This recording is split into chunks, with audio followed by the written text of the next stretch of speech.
Ronnie Bell's had the most targets, most catches, most production.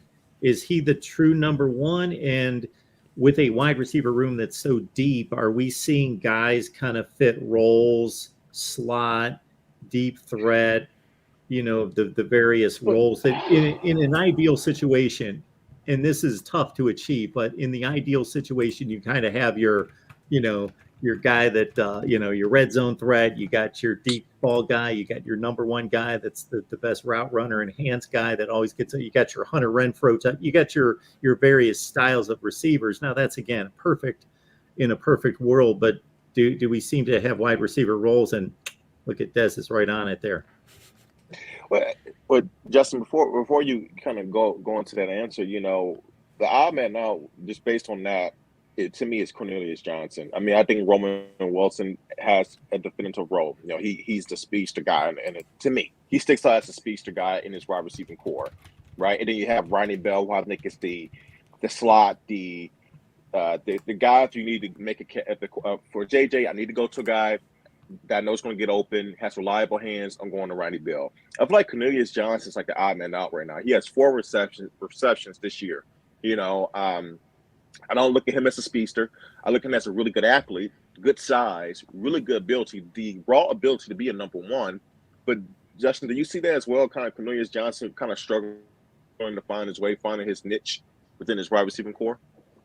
Yeah, and I think, I don't know if it's Cornelius's fault or if it's more so the play calling, and I think it's more so them trying to get everybody involved in these first 3 games and figure it out. I mean, they basically had 3 scrimmages to figure out who can do what, and so now what I'm curious more is with these wide receivers, do they continue to spread the wealth amongst everyone, or does it kind of hone in on 3 guys or something like that where they're going to get the majority of the catches? That will tell me a lot about what this offense is going to be. And they might still keep it wide open so that Penn State and Michigan State don't know who the hell is going to get the ball. Because guess what? There could be a chance here where Andrell Anthony has 3 catches total going into the Penn State game and has 5 catches for 150 yards, 2 TDs, something like that. And so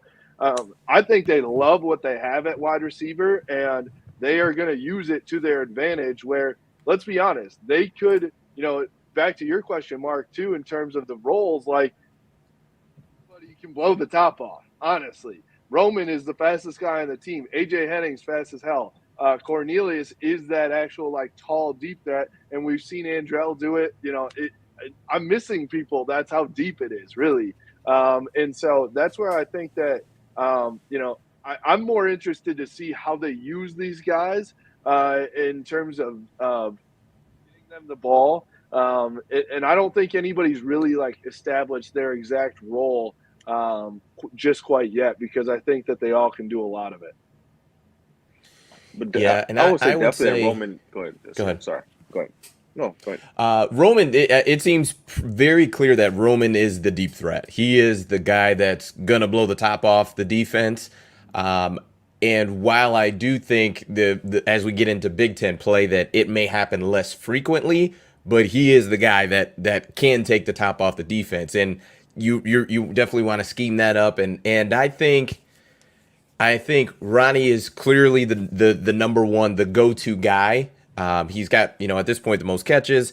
So I would assume that trend is going to continue. The bigger, and I don't want to say concern, but the thing that I'm focused on is just keeping all of these guys engaged is the big key, because as a wide receiver, it's just naturally a diva position. You're very dependent on the play calling. You're dependent on the defense. You're dependent on your quarterback.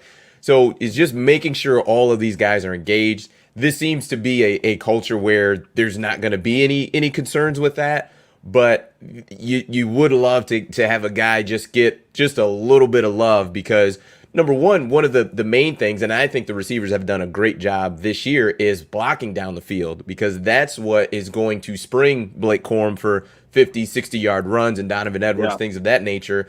And especially, as they implement more bubble screens, more jet sweeps, those types of things in the offense, is you want those guys giving their all. And I do understand if a guy's not giving his all, you pull him off the field. But it's just managing that. It's, you know, their personalities, their egos. It just is what it is. So that would be the main thing that I would want to focus on, is just making sure all of these guys are engaged, because it is a very deep room. But you know, you definitely want to keep those guys engaged.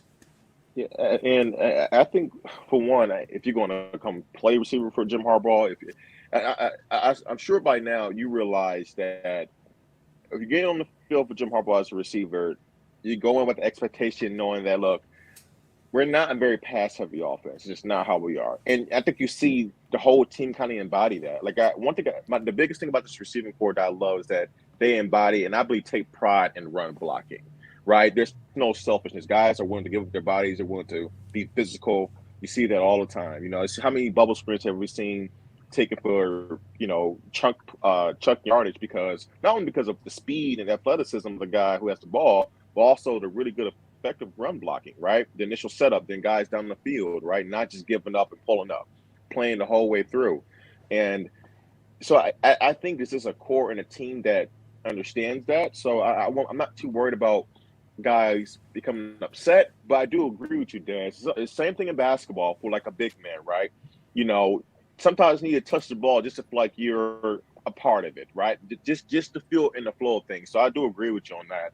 And it's important and no, you can't forget Eric All, you know, tight end, you know, then also, you know, Donovan Edwards and Blake Cornwell also using the passing game as well. So it's an embarrassment of riches for this coaching staff to utilize, which is a great thing. But also it's up to JJ too as well to make sure he's not getting locked in on, you know, specific guys, that he's being conscious enough to realize, hey, I got to make sure I'm looking for these guys if they're open, not just forcing the ball to them. And that's the, I guess, the hard part when you do have a loaded offensive personnel. You know what, though? Here's the thing. Ohio State figures it out every year at wide Absolutely. receiver. Hey, Bama figures it out every absolutely. year. Alabama, You know? yes, So absolutely.